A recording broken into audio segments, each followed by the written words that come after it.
Matapelo avait 2 ans quand son frère a été assassiné en 1989.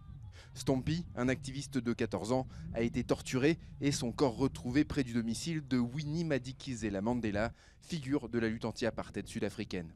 Près de 30 ans après, les circonstances de sa mort restent incertaines. Sa mère se souvient. Peu après, un de ses amis m'a dit que Stompie avait été tué dans la maison de Winnie Mandela à Soweto. Thabiso Mono était l'un des 3 autres garçons kidnappés avec Stompie par le Mandela United Football Club, une branche du Congrès de la jeunesse de Soweto, connue pour sa violence et associée à Winnie. En fait, c'est elle qui a commencé à nous frapper, tous.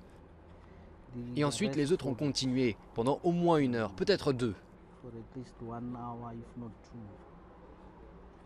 Stompie était alors sous la protection de l'évêque Paul Verine, qui abritait de jeunes activistes recherchés par la police du régime d'apartheid lorsqu'il a été enlevé, accusé à tort d'être un informateur.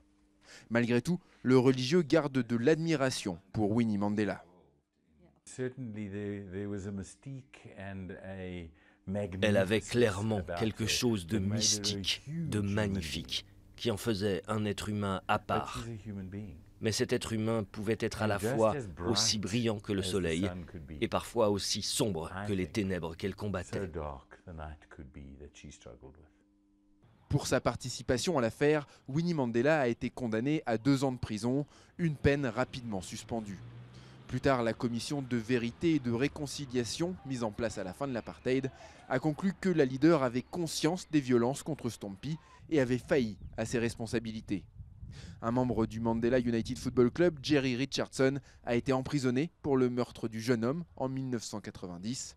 Mais cette mort aura entaché à jamais l'héritage de Winnie Mandela.